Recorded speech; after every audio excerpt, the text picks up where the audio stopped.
Is Pope Francis in favor of contraception? The Vatican is partnering with powerful globalists who claim that contraception is vital to solving the climate change crisis. The President of France, Emmanuel Macron, says only uneducated women are having large families. Plus, is the Vatican backing Bernie Sanders in the race for the White House 2020?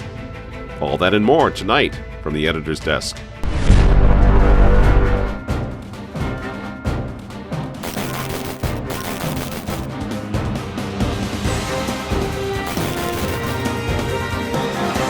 Hello again, ladies and gentlemen. Michael Matt coming to you once again from the offices of the Remnant newspaper. So how crazy is this? We now have a situation in which the Catholic Mass is being celebrated inside the White House, and a pagan Pachamama is propped up inside the Vatican. That's something? Yeah, just getting crazier all the time. Curiouser and curiouser, as the man says. Apparently, yes, there are so many Catholics in the Trump White House now that they have to have Mass in the executive office building, even on non-holy days of obligation, such as Ash Wednesday. So Trump's chief of staff, Mick McElvaney, who was apparently a daily Mass goer, he set up the Mass on Ash Wednesday. But everybody was there. Kellyanne Conway was there, getting ashes, going to Mass. Trump's director of domestic policy council, Joe Grogan, was there. Plenty of staffers, even members of the Secret Service. All these guys going to Mass in the White House. What are the never-Trumpers going to do about that? The Catholic never-Trumpers, yeah. Those poor guys. I mean, come on, never-Trumpers. Lighten up a little bit, right? It's kind of cool. Catholic Mass in the White House. I wonder if that was a situation with Obama, where they're having Mass on Ash Wednesday. And then Trump releases this Ash Wednesday statement, which as far as I'm concerned is pretty amazing. It includes the following. Maybe you can throw up this little section on the screen. Trump says to the world on Ash Wednesday, the imposition of ashes in the form of a cross is an invitation to spend time during Lent fasting, praying, and engaging in acts of charity. This powerful and sacred tradition reminds us of our shared mortality, Christ's saving love, and the need to repent and accept the gospel more fully. End quote. You got to work at making this bad news. You got to really work at this. Oh, that's what they want you to think, is that he's celebrating Ash Wednesday and calling for repentance. And meanwhile, the president of France, Emmanuel Macron, not too long ago, he was out there telling the world that only morons, only uneducated, illiterate, stupid women have large families. One of the critical issues we have regarding the African demography is the fact that this is not a chosen fertility.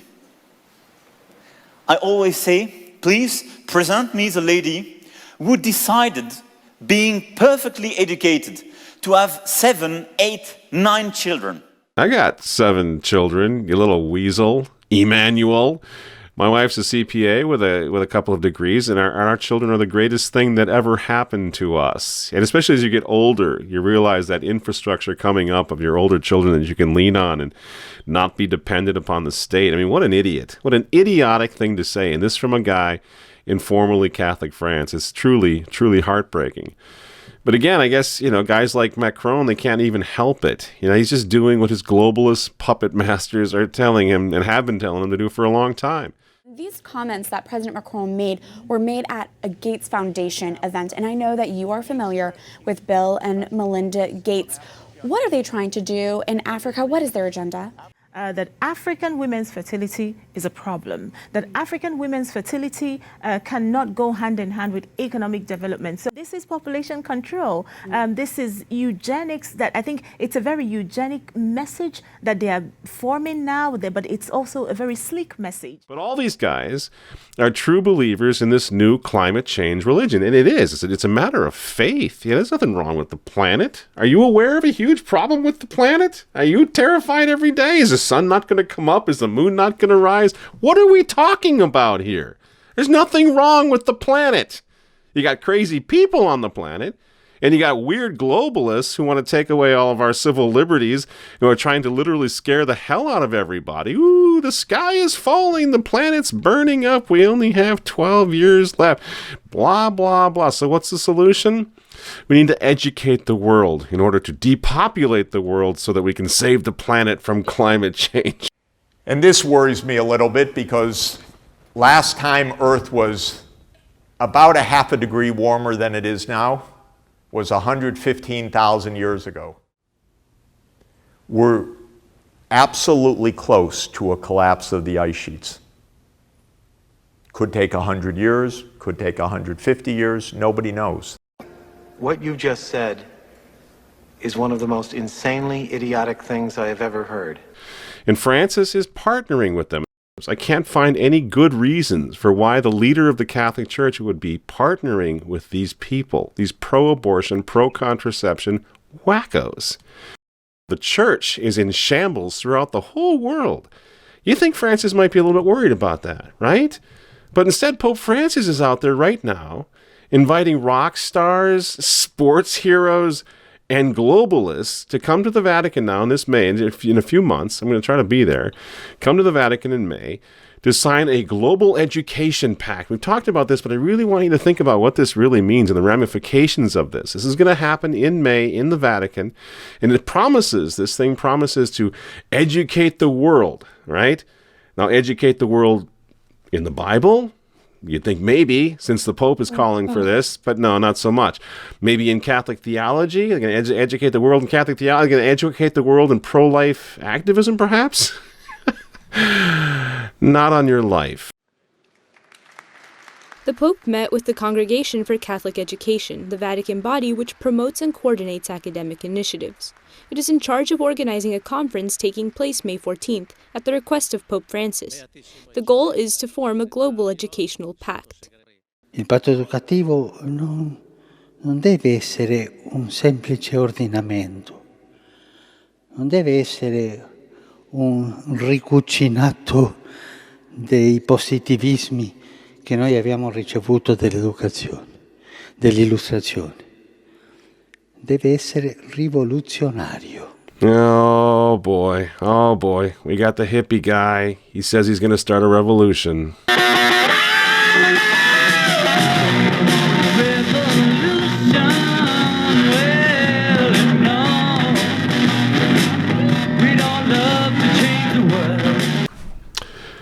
I'm sorry, I really don't think he's alone inside of his own head anymore. I mean, I was at the Clerical Sexual Abuse Summit in Rome just last year, covered the whole thing. Many of you saw our Remnant TV coverage of it. I watched Pope Francis and his men try desperately to convince the world that they're going to do something about the clerical sexual abuse crisis. Do you remember this? This is just a year ago. You know, the church is just in absolute shambles over this. You got the Vigano testimony. You got Cardinal Burke trying to get an answer on heresy. You got everything. The wheels coming off everything. They call an emergency crisis in Rome to address the total discreditation of the Catholic Church to the point where little kids and families are afraid of Catholic priests and bishops throughout the whole world. You remember this? This was just a few months ago. And now this guy Francis is going to start a worldwide education initiative? Serve un patto educativo globale che ci educhi alla solidarietà universale, a un nuovo umanesimo. Per questo ho promosso un evento mondiale che si terrà il 14 maggio del 2020.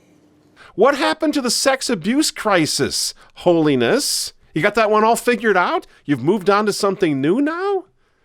I mean, he's got high-ranking cardinals of the church, archbishops and bishops out there shouting at him to address the mass corruption in the Catholic Church. The fact that churches and schools are closing all over the place. The fact that they've got a massive Vatican bank scandal on their hands. And now Francis thinks he's going to go out and save the children by partnering with Bono and Jeff Sachs and the United Nations. There's something wrong with this man. You got families broken all over the world. You've got wide-scale loss of faith, empty pews, and Francis is making movies about how he and his globalist friends are going to save the world without saying one word about Jesus Christ. Un proverbio africano recita che per educare un bambino serve un intero villaggio, ma dobbiamo costruirlo, questo villaggio, tutti insieme, per educare i bambini, per educare il futuro.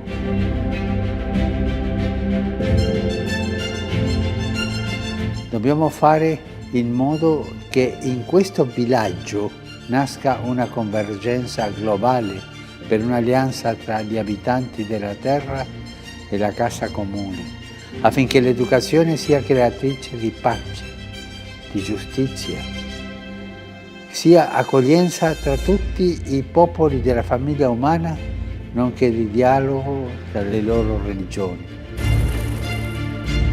Dobbiamo avere il coraggio di formare persone disponibili a mettersi al servizio della comunità. Serve un patto educativo globale che ci educhi alla solidarietà universale, a un nuovo umanesimo. Cerchiamo insieme di trovare soluzioni, avviare i processi di trasformazione senza paura. Per questo ho promosso un evento mondiale che si terrà il 14 maggio del 2020. Desidero incontrarvi a Roma per promuovere insieme ed attivare questo patto educativo.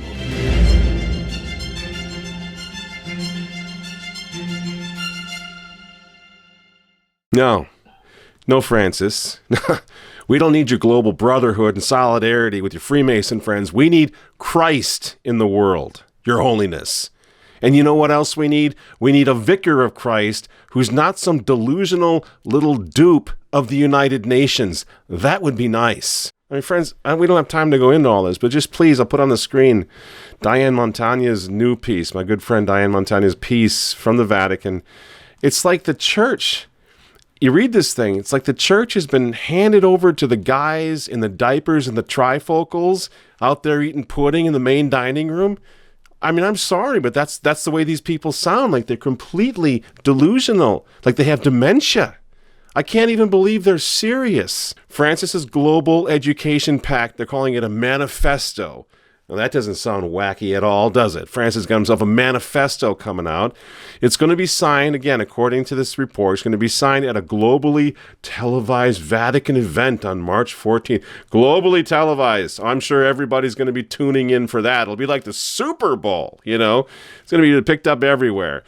Globally televised, according to this cat. This guy's name is Bishop Zani, but if you don't mind, I'm going to refer to him as Bishop Zany, because this guy is really off the wall. He says, quote, "This event is going to be transmitted across the world, and there will be a moment when everyone will be able to demonstrate the major problems today, such as climate change, violence, marginalization, poverty, all that assails humanity today, in order to say, what can education do? And then the young people who are present are going to pose questions to the great ones of the earth." I'm not kidding you. That's what he says. They're going to pose questions to the great ones of the earth. Then Bishop Zany goes on and concludes, then the representatives of the various categories, Nobel Peace Prize winners, for example, will be invited to sign the manifesto in a symbolic moment on May 14th, end quote. Obviously, ladies and gentlemen, Bishop Zany is hiding his own Easter eggs. And he's in charge now of Pope Francis's big May meeting, in which he's going to invite Bono and Jeff Sachs and the United Nations crowd to educate the world. Now, am I losing my mind? Don't you think this just seems like something out of some whacked out science fiction movie? What is happening over there? And apparently, if we're to believe Bishop Zany, the great ones of the earth, whatever this means, the great ones of the earth at the Vatican won't be troubling themselves over the slaughter of millions of unborn babies in their mothers' wombs per year. Because according to Bishop Zany, that's not one of the major problems today, abortion. Nor evidently is mass apostasy, the death of Christian marriage, the war on innocence, worldwide persecution of Christians, cultural rot, none of it. None of that matters. No, our enlightened Vatican is going to be tackling climate change education. And they're going to educate the world on the United Nations Sustainable Development Goals, which promise to grant. Remember, we covered this already. This is exactly what the Sustainable Development Goals are going to promise to give to the world. We'll put it up on the screen. universal access to sexual and reproductive health care services, including family planning, information, and education, and the integration of reproductive health into national strategies. End quote. When Pope Francis, when the United Nations, when Jeff Sachs, when Bono, when all these guys, George Soros, when they use the word education, this is what they mean. Educating the world to stop having babies, reducing the population to save the planet. This is what they're talking about. We also have climate change, of course, globally because of heavy energy use. So the world is getting very crowded, and the big problem is that in the poorest countries, families are still having 6, 7, or 8 children. That's what's putting this tremendous growth in population. Well, I think the main thing is that when women in poor countries have better choice, they're better informed, they have education, they choose to have fewer children. They choose to adopt family planning or contraception.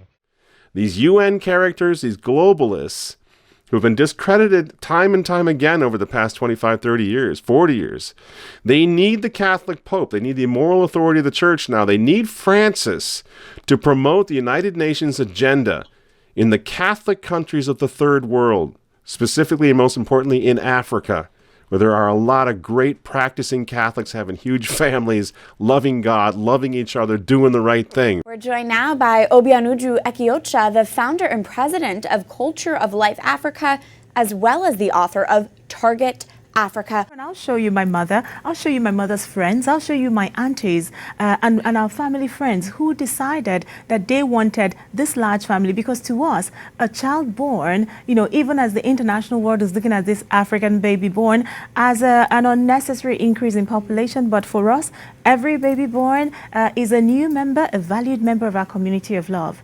With Pope Francis's help now, primarily white billionaire globalists are going to put an end to all of that. This is what the Global Education Pact at the Vatican this coming May is all about. And who's going to finance this little education process? Global education in the name of the United Nations and the Vatican. Who's going to finance it? Well, speaking in the Vatican just last week again, our old buddy Jeff Sachs tells us exactly who's going to finance it. I was asked to speak about education and inequality, and I will use that theme to discuss the challenge of education for all. We need a fund to do this, but here are where we're going to get the funds. The donor governments that would have to give 0.5%, the European Union as a union, major philanthropists, and I've spoken with 3 recently.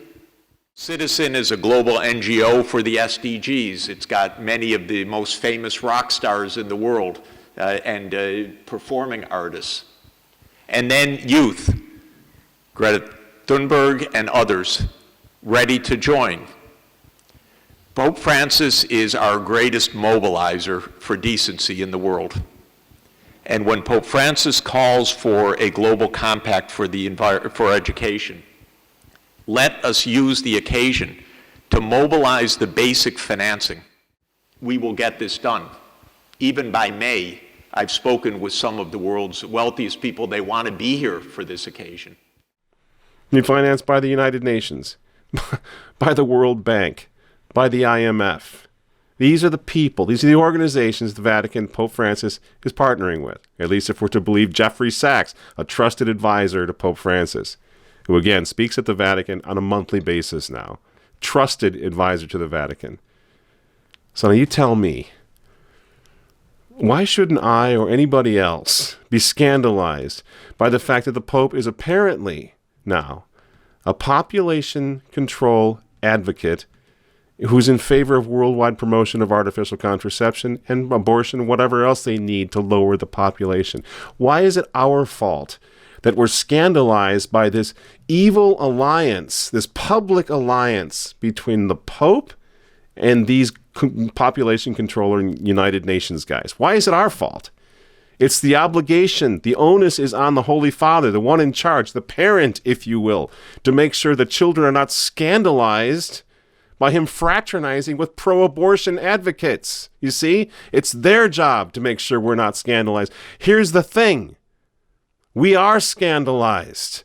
And no one at the Vatican is coming out to say, well, don't worry. We're not going along with their agenda when it comes to abortion and contraception. We're only going along with their agenda when it comes to education or whatever. They're not even trying. They don't even care that so many of us are scandalized around the world. Bishops, priests, lay people, scandalized. They don't even care.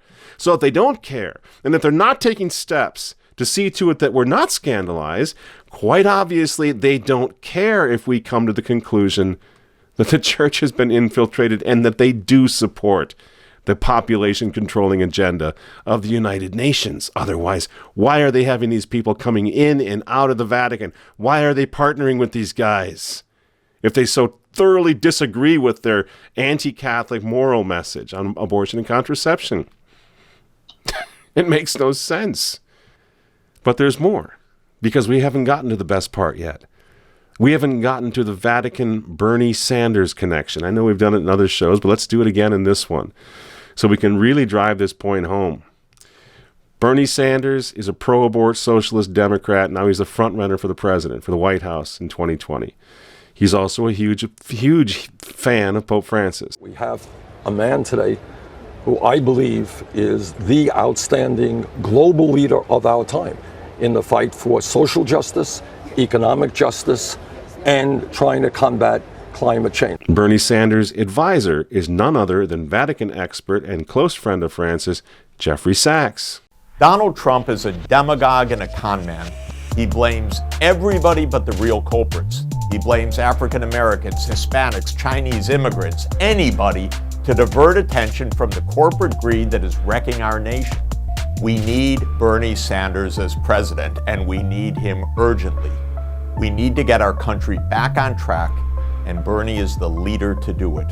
And Bernie Sanders is also another honored Vatican guest speaker. Officially, Senator Sanders had been invited to take part in an academic conference for a body that advises the Pope. As Pope Francis made powerfully clear last year at Laudato Si, we have the technology and we have the know-how to solve our problems, from poverty to climate change to health care to the protection of biodiversity. So that's what Bernie was saying at the Vatican. And here's what Bernie is saying on CNN. Women in the United States of America, by the way, have a right to control their own bodies and make reproductive decisions. And the Mexico City Agreement, which denies American aid to those organizations around the world that allow women to have abortions or even get involved in birth control, to me is totally absurd. So I think, especially in poor countries around the world, where women do not necessarily want to have large numbers of babies, and where they can have the opportunity through birth control to control the number of kids they have, something I very, very strongly support. There you go. Bernie Sanders, a huge fan of Pope Francis, an honored guest speaker at the Vatican, and that's what he stands for. And nobody at the Vatican seems to be interested at all in trying to correct it. In fact, as we showed you last time, the Vatican is spending a lot of time trying to discredit Donald Trump, trying to make sure Donald Trump loses in November, right? So it would look to me like the Vatican's guy right now is Bernie Sanders, and he has a fighting chance of beating Donald Trump. Because you know how this is going to work? You know how this Vatican interference is going to work in the U.S. elections? They're going to educate Catholics on the dire need, the necessity to choose the party that wants to save the planet, right? And they're not going to say, well, don't worry about the babies. They're not going to be that explicit. But they're really going to be pushing this idea that one party wants to save the whole planet, all the children, and the polar bears, and the whales, everybody, right? We know which party is more important to support for Catholics. So what do we do now?